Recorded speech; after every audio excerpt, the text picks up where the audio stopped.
another senator. Senator Gloria, you may now proceed to tender your apology as you stand at the bar. The other honorable senators may walk in and take their seats.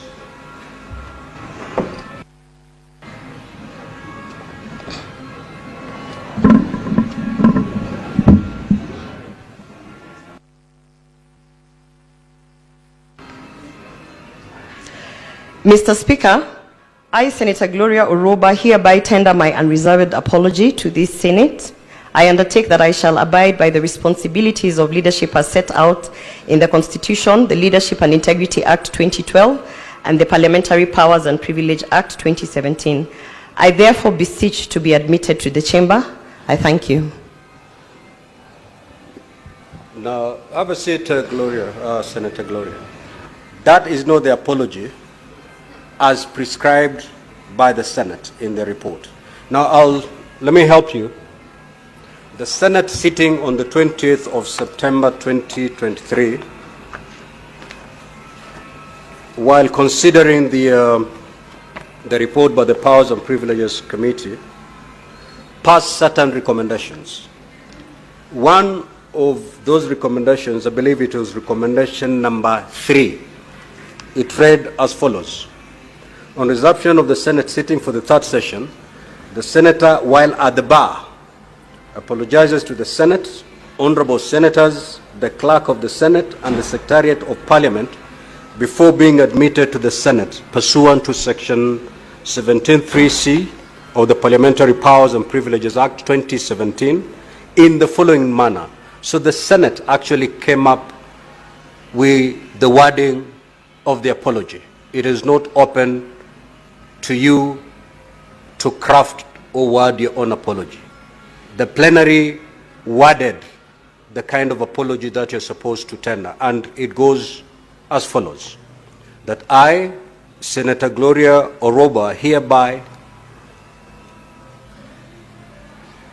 under my unreserved apology, tender my unreserved apology to the Senate, honorable senators, Clerk of the Senate, and the Secretariat of Parliament for having acted in a manner which pursuant to Section 16(e) and paragraph 7 and 8 of the 4th schedule to the Parliamentary Powers and Privileges Act 2017 constituted a breach of parliamentary privilege, and that reflected adversely on the dignity and integrity of Parliament and its members, and was contrary to the best interests of Parliament and its members.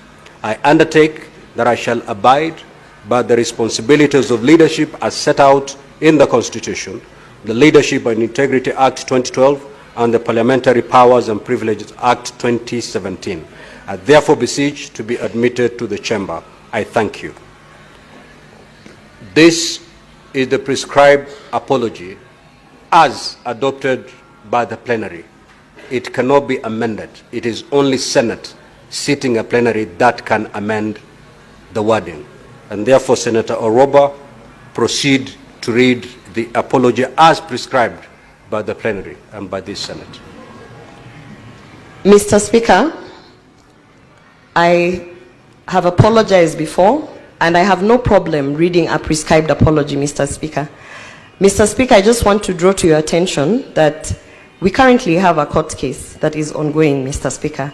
And I have been advised, Mr. Speaker, that the prescribed apology in the wording that it has been put, Mr. Speaker, I've been advised that it is self-incriminating and it undermines my right to a fair process with the current court proceeding that is there. Mr. Speaker, I have no problem apologizing to the House. I've apologized to the House. I continue to say that I apologize for my conduct. I continue to seek to my colleagues that I am sorry on the ways that I offended them. I have no issues apologizing. Even now I am apologizing, Mr. Speaker.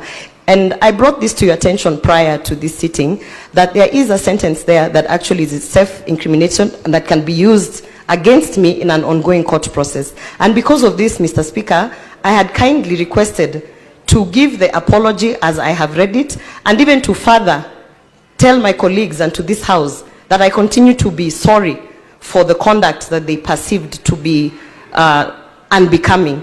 Mr. Speaker, I don't know how else to appeal, because as I stand here, Mr. Speaker, I have sat out my suspension without pay. I have suffered the consequences of reporting issues, Mr. Speaker, and I continue to suffer those consequences. And I'm okay with that. However, Mr. Speaker, I really don't understand in whose interest it is for a prescribed apology with a self-incriminating sentence that actually puts me in an issue. So, Mr. Speaker, I appeal to my colleagues and to this House. I am sorry. I don't know how else to say I am sorry. I have said I'm sorry before. Now, I am saying I'm sorry again, Mr. Speaker. Senator Gloria, you cannot raise a point of order. The senator is not properly admitted to the House. So you cannot raise a point of order against her. Now, Senator Gloria, let me help you. It is not up to the Speaker or the Chair to vary the apology. The apology was prescribed by the Senate sitting at a plenary.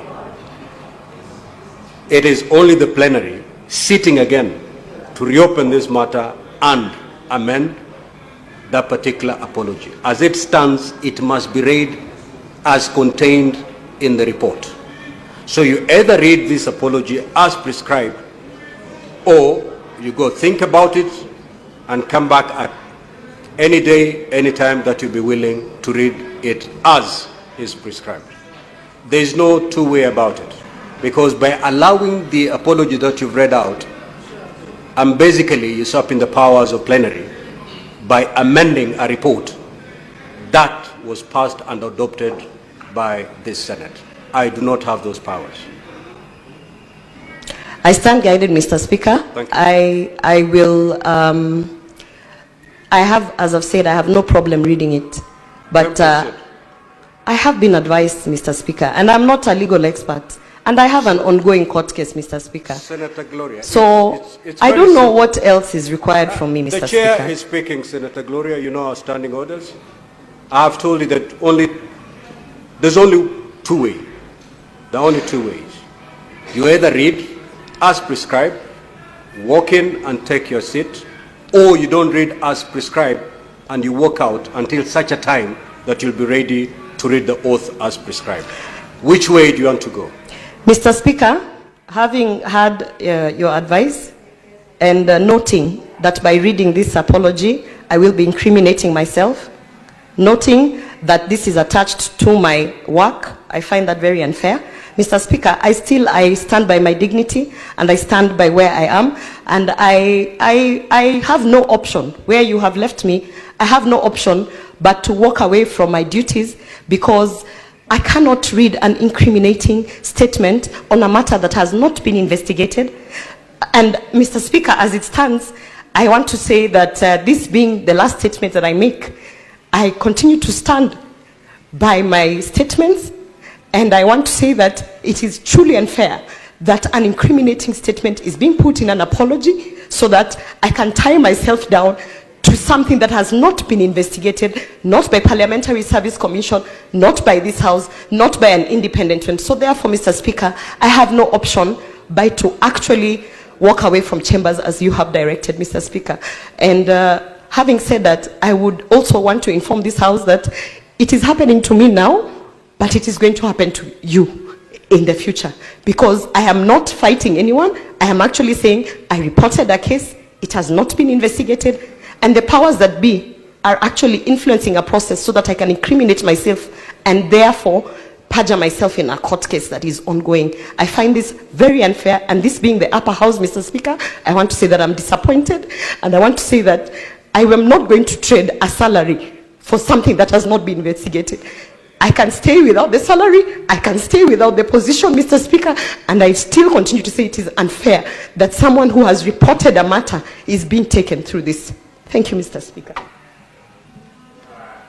Next order. Order number 3, messages.